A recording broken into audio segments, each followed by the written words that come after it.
ദൈവം ചോദ്യം നോക്കിയേ. ആനന്ദിന് 100 മീറ്റർ ഓടാൻ 11 സെക്കൻഡ് വേണം. അതായത് ആനന്ദ് ഓടുന്നത് 100 മീറ്ററിൽ 11 സെക്കൻഡ് കൊണ്ട് 100 മീറ്റർ ഓടും. അജിത്തിന് എന്ന് വെച്ചാൽ വേറൊരാള് 12 സെക്കൻഡ് വേണം ഈ 100 മീറ്റർ ഓടാൻ. ആദ്യ ഒരാൾ, അതായത് ആനന്ദ് ഓട്ടം പൂർത്തിയാക്കുമ്പോൾ അജിത്ത് എത്ര പിന്നിലായിരിക്കും? ഇപ്പം നമ്മൾ ഇതിനകത്ത് ഏറ്റവും ഓമനായി അറിയാവുന്ന ഒരു കാര്യം, ഈ പിന്നിലാണോ അല്ലെങ്കിൽ മുമ്പിലാണോ അങ്ങനെയൊക്കെ ചോദിച്ചാൽ നമ്മൾ ആദ്യം ചെയ്യേണ്ടത്, ആദ്യം മനസ്സിലാക്കേണ്ട ഒരു കാര്യം, ഇവിടെ വ്യത്യാസമാണ് മനസ്സിലായി അല്ലേ? വ്യത്യാസമാണ് നമ്മൾ ഇവിടെ വേണ്ടത്. അതായത് സമയത്തിൻ്റെ വ്യത്യാസം. എന്നാൽ ദൂരം 100 മീറ്ററാണ്. അപ്പോൾ അത് കുഴപ്പമില്ലാതെ അവിടെ ഇറങ്ങോട്ടെ. സമയം ഞാൻ രണ്ടിൻ്റെ വ്യത്യാസം 12.5 നമുക്കറിയാം 1 സെക്കൻഡാണ് സമയ വ്യത്യാസം. അപ്പോൾ ഈ 1 സെക്കൻഡിൻ്റെ വ്യത്യാസമാണ് ഇതിൻ്റെ ആൻസർ എന്ന് നിങ്ങൾ വിചാരിക്കരുത്. അല്ല. എന്ന് വെച്ചാൽ ഈ 1 സെക്കൻഡ് കൊണ്ട്, അതായത് ഇവിടെ സമയ വ്യത്യാസം 1 സെക്കൻഡാണ് മനസ്സിലായത്. ഇനി എന്താ ചെയ്യേണ്ടത്? ഇനി നമ്മളോട് എന്താ ചോദിക്കുന്നത്? അജിത്ത് എത്ര പിന്നിലാണല്ലോ.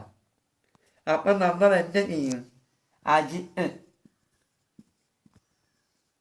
അജിത്ത് ഈ 1 സെക്കൻഡ് കൊണ്ട് അജിത്ത് സഞ്ചരിക്കുന്ന ദൂരം എത്രമാണെന്ന് നോക്കണം.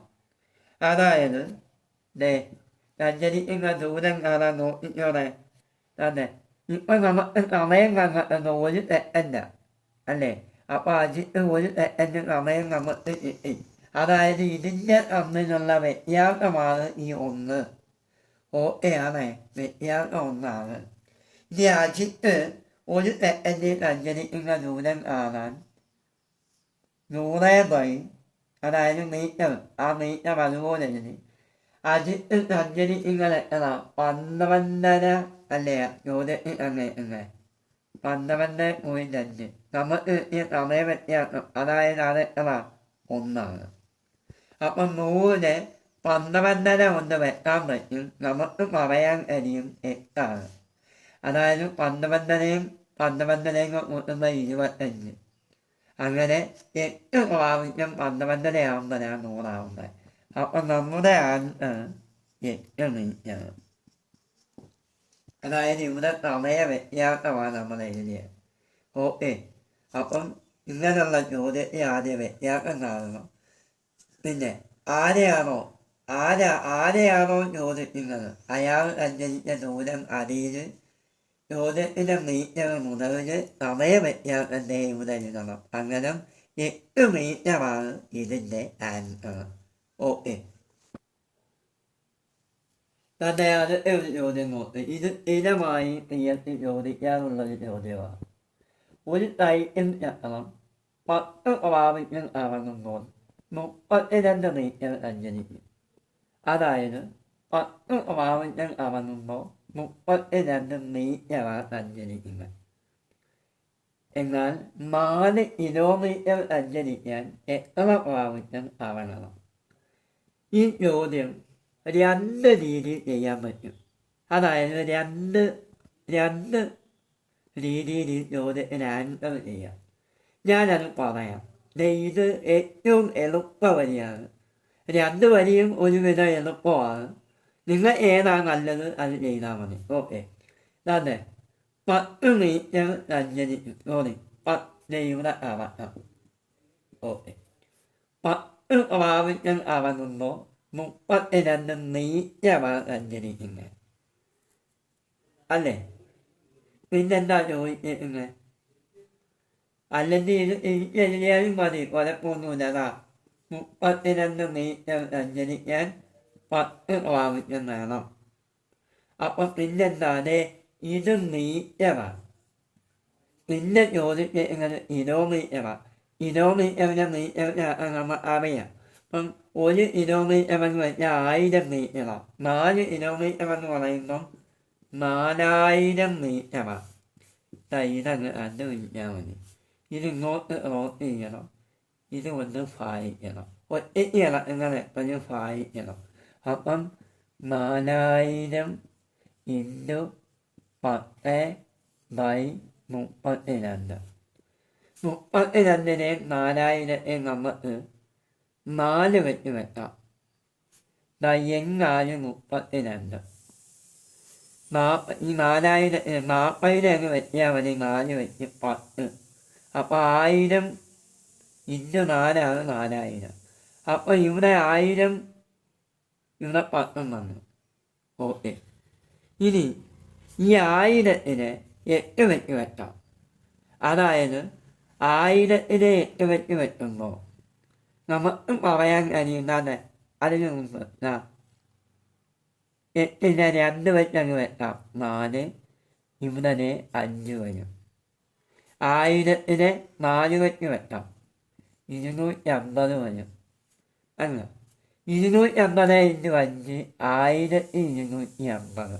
അതായത് 1250 പ്രാവശ്യം അളകുമ്പോഴാണ് 4 കിലോമീറ്ററിന് സഞ്ചരിക്കുന്നത്. ഓക്കെയാണോ? അതെ, ഇത് വേറൊരു രീതിയിൽ ചെയ്യാവുന്ന ഞാൻ പറഞ്ഞില്ലേ. അതായത് 32 മീറ്ററിന് 10 പ്രാവശ്യം അളങ്ങും. അപ്പം നമ്മളിവിടെ 1 മീറ്ററിന് എത്ര പ്രാവശ്യം അളങ്ങുമെന്ന് കണ്ടുപിടിക്കണം. 1 മീറ്ററിന് എത്ര പ്രാവശ്യം അളങ്ങുമെന്ന് ചോദിച്ചാൽ ഇത് നോട്ട് ചെയ്യുമ്പോൾ തന്നെ നമുക്ക് മനസ്സിലാവും. 10/32 എന്ന് കിട്ടും. 1 മീറ്ററിന് 32 10 പ്രാവശ്യം അളന്നു. അപ്പം 4000 മീറ്ററിനോ 4000 മീറ്ററിന്, അതായത് 4 കിലോമീറ്ററിന് എത്ര പ്രാവശ്യമാണ്? 10/32 ഇൻറ്റു 4000. ഇങ്ങനെ ചെയ്താലും വെക്കുമ്പോൾ നമുക്ക് 1250 എന്ന് കിട്ടും. ഏതാണോ എളുപ്പം ആ രീതിയിൽ നിങ്ങൾ ചെയ്താൽ മതി. ആദ്യം ഞാൻ പറഞ്ഞ കുറേ കൂടെ എളുപ്പം ചെയ്യാൻ പറ്റും.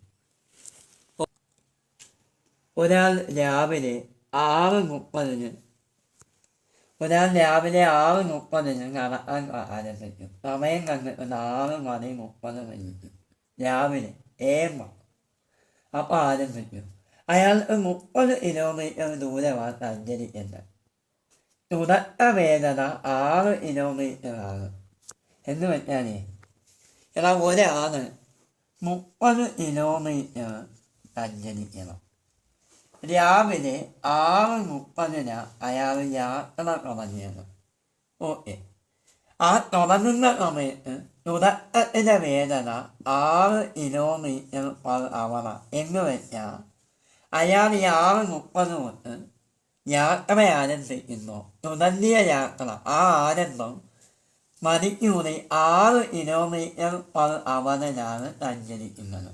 അങ്ങനെ അയാൾ എന്ത് ചെയ്തു? ദൂരത്തിൻ്റെ 3 പാദം സഞ്ചരിക്കും എന്നോ. അതായത് രാവിലെ 6:30 ഒരാൾ 30 കിലോമീറ്റർ ദൂരത്തിൽ ഒരു സ്ഥലത്ത് പോകണം. അപ്പോൾ അയാൾ മണിക്കൂറിൽ കുറഞ്ഞ സമയത്ത് മണിക്കൂറിൽ 6 കിലോമീറ്റർ പെർ അവർ ഞാൻ യാത്ര ചെയ്യുന്നത്. ഈ 6 കിലോമീറ്റർ, ഒരു മണിക്കൂറിൽ 6 കിലോമീറ്റർ വെച്ച് അയാൾ യാത്ര ചെയ്ത് യാത്രയുടെ 3 പാദം. എന്നാൽ മൊത്തം ദൂരം 30 കിലോമീറ്റർ അല്ലേ. അപ്പം 30 ഇൻറ്റു ഇതിൻ്റെ ഒരു പാദം എത്രയാണ് നോക്കാതെ ഈ യാത്രയെ മൊത്തം 3 പാദമാണ്. അങ്ങനെ ഒരു പാദമെന്ന് വെച്ചാൽ നമ്മൾ അറിയാം. അതായത് 6 കിലോമീറ്ററാണ് ഒരു പാദം. അങ്ങനെ 5 പാദമാകുമ്പോൾ 5 ഇൻറ്റു 6 30 കിലോമീറ്റർ എന്ന് വരും. ഓക്കെയാണ്. അങ്ങനെ 30 ഇൻറ്റു 3 പാദം അയാൾ യാത്ര ചെയ്യുന്നുണ്ട് അല്ലേ. 6 3 18. അതായത് 18 കിലോമീറ്റർ അയാൾ യാത്ര ചെയ്തു. 18 കിലോമീറ്റർ അയാൾ യാത്ര ചെയ്യുന്നത് മണിക്കൂറിൽ 6 കിലോമീറ്റർ പെർ അവറിന് അല്ലേ. 6 കിലോമീറ്റർ പെർ അവറിന്. അപ്പം 18/6 3 മണിക്കൂറിൽ തയ്യാറായ യാത്ര. അതായത് 5-3 പാദം പൂർത്തിയാക്കാൻ അയാൾ 3 മണിക്കൂറെടുത്തു. അതായത് 18 കിലോമീറ്റർ ഇപ്പം യാത്ര ചെയ്തു. ഓക്കെയാണ്. 18 കിലോമീറ്റർ യാത്ര ചെയ്തു. അതിന് 3 മണിക്കൂറെടുത്തു. 30-ന് 18 പോയാൽ 30 - 18 ബാക്കി 12 കിലോമീറ്ററേ ഇനിയുള്ളൂ. അല്ലേ? 12 കിലോമീറ്റർ ഇനി നോക്കിയാൽ മതി. ഇപ്പോൾ ഓൾറെഡി നമുക്കറിയാം 18 കിലോമീറ്റർ സഞ്ചരിക്കാൻ അയാൾ 3 മണിക്കൂറെടുക്കും. കണ്ടോ? ഈ ബാലൻസ് 30-ന് 18 പോയാൽ ബാലൻസ് 12. പക്ഷേ ഇനി ചോദ്യത്തിന് ഒന്ന് നോക്കിയേ.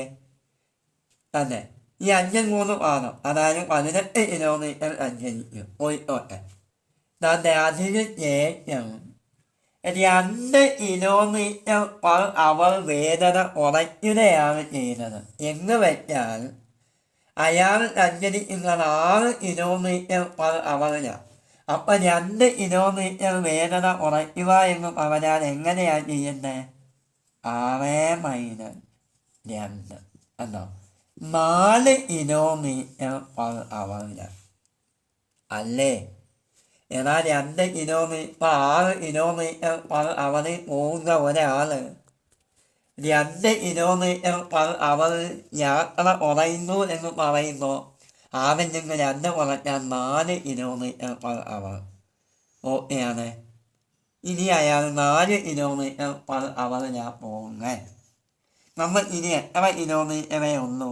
12 കിലോമീറ്ററേ ഉള്ളൂ. അല്ലേ? 12 കിലോമീറ്ററേ ഉള്ളൂ നമ്മൾ ഇനി.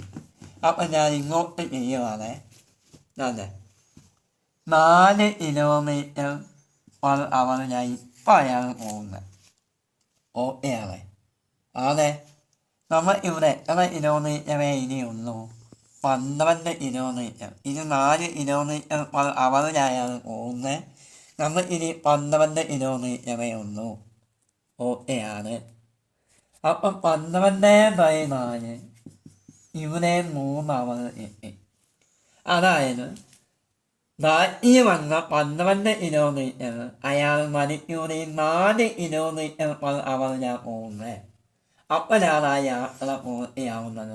30 കിലോമീറ്റർ യാത്ര പൂർത്തിയാവുന്നത്. ആദ്യം നമ്മൾ 3 മണിക്കൂറായി. ആദ്യം പോകുന്നത് 18 കിലോമീറ്റർ പൂർത്തിയാക്കാൻ 3 മണിക്കൂറെടുക്കും. ഓക്കെ. 12 കിലോമീറ്റർ പൂർത്തിയാക്കാനും അയാൾ 3 മണിക്കൂറെടുക്കും. മൊത്തം അയാളെടുത്തത് 6 മണിക്കൂറാണ്. അല്ലേ? മൊത്തം അയാളെടുത്തത് 6 മണിക്കൂറാണ്. മനസ്സിലായേ? മൊത്തം അയാളെടുത്തത് 6 മണിക്കൂർ. അപ്പം നമ്മൾ ഇയാൾ യാത്ര ആരംഭിച്ചത് 6:30 അല്ലേ? 6:30 AM ചോദ്യത്തിനകത്തുണ്ട്. മൊത്തം ഈ ചോദ്യം ചെയ്ത് വന്നപ്പോൾ 6 മണിക്കൂറായിരുന്നു. 6 ആണും 6ൻ്റെ കൂടെ 6 മണിക്കൂറും കൂടെ കൂട്ടി നമുക്ക് പറയാം 12:30 PM. അയാൾ ഈ യാത്ര പൂർത്തിയാക്കാൻ 12:30 കിട്ടും. ഓക്കെ.